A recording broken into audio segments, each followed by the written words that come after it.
السلام عليكم ورحمة الله اخواتي وحبايبي. تعال نتكلم شوية في الكورة.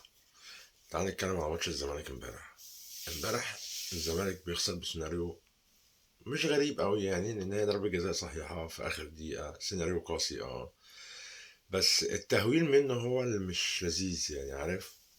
امبارح قعدت اتابع الناس بتقول ايه، اللي هو السوشيال ميديا الزمالك والاعلاميين بتوع الزمالك محسسين ان ده سيناريو يحصل لاول مره، او هو فريق الصعوبات اللي ما بياخدش حاجه بالساهل وما بياخدش حاجه غير بعرق وتعب وبتاع. طب يا صاحبي، ما هي دي ضربة جزاء صحيحة. ايه السيناريو الصعب في كده؟ السيناريو الصعب ان هي في اخر دقيقة، انا معاك. بس مش معنى كده ان الزمالك هو بقى الفريق اللي ما بيحصلش مع اي حد غيره غير السيناريوهات دي، وان الزمالك ده فريق ما بيجيبش حاجة غير بعرق وتعب تتفرج عليهم هما بيتكلموا عن الموضوع، يا جماعة حاجة مستفزة قوي. انا معاك ان السيناريو يبقى رخم، يعني اما انا فريقي لحد اخر دقيقة في الوقت الضايع كمان متعادل، والتعادل بالنسبة له نتيجة ايجابية خارج ارضه، ويجي ضربة جزاء عليا بعد ما كنت سجلت هدف كمان ويتلغي، بس هي ضربة جزاء صحيحة. سيناريو صعب، سيناريو صعب، رخم يعني، بايخ. في الكورة بايخ، سيناريو بايخ قوي. بس لما تيجي تفكر فيها وتشوفها عادي، دي كرة قدم وبتحصل في ماتشات كتير قوي. يعني لو جينا نبص لها كده هتلاقي الاهلي لسه حاصل معاه السنة اللي فاتت في ماتش سان داونز، الكرة اللي خبطت في رجل ياسر ابراهيم ودخل الجون في اخر دقيقة برضه، والاهلي طلع من دوري ابطال افريقيا من قبل النهائي. فبتحصل في الكوره، بتحصل. بس التهويل بتاعهم، واللي هم يحسسوكوا ان هم الفريق الوحيد في العالم اللي بيحصل معاه كده، وان الكوره بتعاندهم وهم فريق المجاوير اللي هم بص بينحتوا في الصخر بقى، واللعيبه اللي هي انا ماشي، انا متفاهم ان ده فريقك وانت عاوز، بس مش للدرجه دي يعني. خلي الموضوع طبيعي.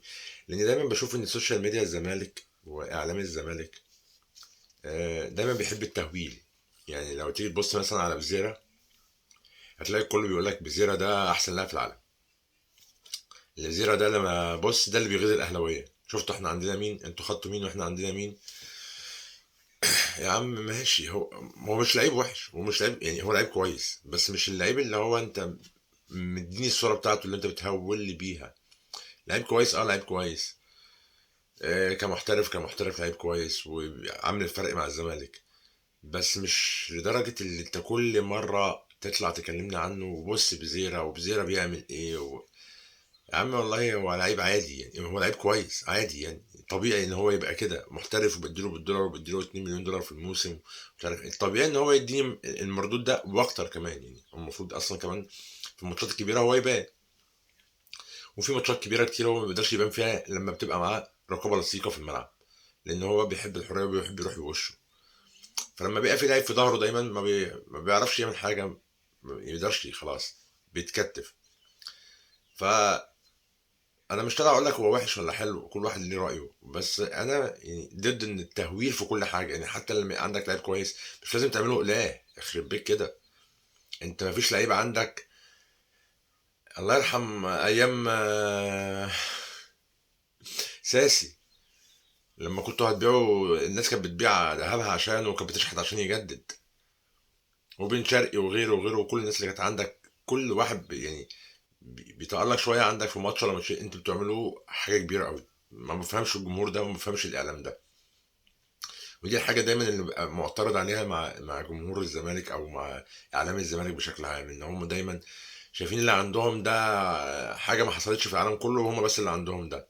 السيناريو ده ما بيحصلش مع حد في الدنيا كلها، هو بيحصل معانا احنا بس. التحكيم، التحكيم فكرتوني والله بالتحكيم. التحكيم، الكابتن هيثم فاروق امبارح طلع يقول لك ما لو على الزمالك مش هيحسبها. لو على الزمالك مش هيحسبها، ليه مش هيحسبها يا كابتن؟ ليه؟ ما هي ضربة جزاء واضحة وصريحة، وانت شايف انها ضربة جزاء، ولا هو عشان فريقك فالمفروض ما يحسبهاش؟ انتوا بتشوفوا العدل ازاي؟ يعني انتوا بتشوفوا العدل التحكيمي من وجهة نظركم ازاي؟ زي الهجوم اللي كان برك على حارس مرمى سموحة، وده استغربته، انا ما طلعتش اتكلمت عنه، بس انا استغربته جدا في حتة ان هو انتوا شايفينها ازاي يا جماعة؟ اذا كان النهارده احنا فات 20 سنة على دوري سيد عبد النعيم بتاع المقاولين، ومحدش يفتكر اي حاجة من الدوري ده غير سيد عبد النعيم. سيد عبد النعيم اصلا الله اعلم هو فين دلوقتي وفين اراضيه. ما عملش حاجة في تاريخه كله غير ان هو ضيع الدوري على الاهلي بالجون اللي جابه. بقاله 20 سنه في الذاكره. انت متخيل؟ اه، فرقه ما لهاش في الجدول وكده كده قاعده في الدوري، ويعني تعادلها او خسارتها او مكسبها مش هيأثر معاها حاجه في الترتيب. بس يا عم هو عاوز ياخد اللقطه. هو راجل عنده ضمير بيلعب لاخر دقيقه. هو راجل عنده حميه. هو شايف ان دي للتاريخ، ان هو يضيع دوري على الزمالك في دي للتاريخ، مش عشان يروح للاهلي او يروح لبيراميدز. بس انت مخك المريض دايما مهيالك ان اي حد بيعمل كده فهو مش اسامه نبيه في المحله لما مرضاش يدخل في الزمالك جول. وكذا نموذج يعني، مش اسامه نبيه بس، واعترافاته هو اللي معترف على نفسه، يعني معترف على نفسه بذات نفسه. ولا كان لما كنت بلعب في المحله وهمضي للزمالك كانت كل ما الكوره تجيلي مش عايز ادخلها جول، حتى لدرجه ان في كوره جات لي بيني وبين الكابتن ابراهيم حسن قلت له شيل شيل. فالعقليه دي بالنسبه لها ان جون يطلع حارس مرمى يطلع في اخر دقيقه عشان يحرز التعادل لفريقه، فدي حاجه غريبه طبعا بالنسبه له. ما اقدرش الومهم عليها يعني، هي عقليات. فاهمني؟ بس اللي عمل العقليات دي الاعلام مش عايز اقول الاعلام الفاسد والله، بس الاعلام السبوبه. خلينا نقول اعلام السبوبه، اللي هو كل واحد طالع ياخد الريتش، طالع يستفز في الجمهور. يا عم انت راجل لعيب كوره، وراجل لعبت منتخبات ودربت نوادي ودربت، سيب الكلام ده للجمهور، سيب النكش ده اللي بتوع السوشيال ميديا يعني. بجد يعني، زي مدحت عبد الهادي طلع ياخد لقطه على حساب الاهلي فبيشتم الاهلي. طب انت شكل عيالك ايه لما يشوفوك انت بتشتم الاهلي بالالفاظ دي؟ شكل عيالك ايه لما ما يشوفوك كده والسوشيال ميديا ماسكاك سلخاك وحاطه عليك وجايب لك القديم والجديد كله، وماضيك اللي وحضرك اللي وشكلك ايه؟ بس انا عارف ان اللي زيكم ما بيشغلش دماغه، لان هو ما عندوش دم، اهم حاجه بالنسبه له القرشين يعني السبوب. خدت اللقطه، تمام، ارتحت، حسيت ان انت كده بقى يعني اسد وبقى وحامي حمى الزمالك لما تشتم الاهلي. فلما تيجي تكلمني عن عقليات مريضه، لا، في عقليات مريضه في الاعلام وفي الكوره، وشايفين ان اللقطه هي بان اشتم الفريق المنافس وان اتكلم عن الفريق المنافس.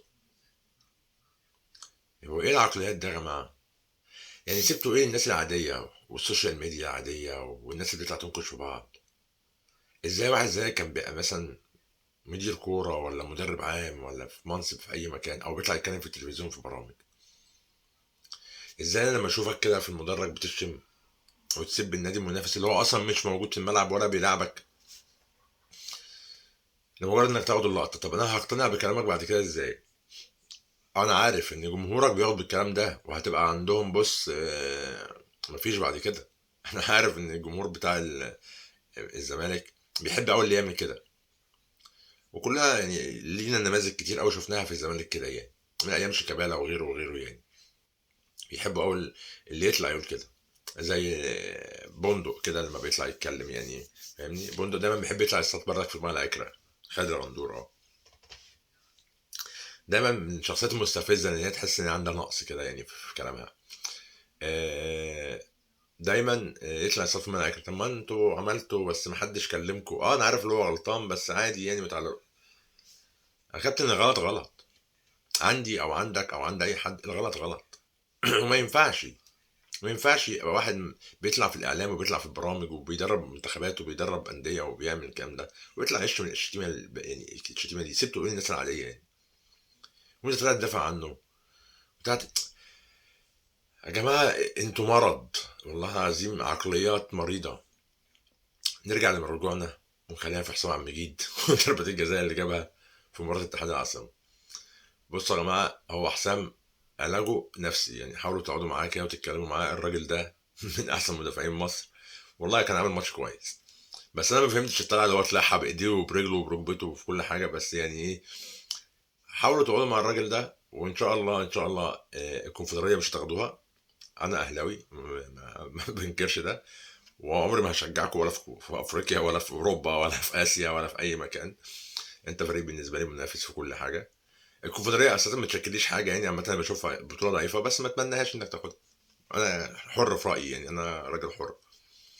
وان شاء الله نتقابل في ماتش العوده بتاع اتحاد العاصمه، ويكون اتحاد العاصمه خد البطوله من قلب القاهره، ونقول له الف مبروك فريق جزائري شقيق.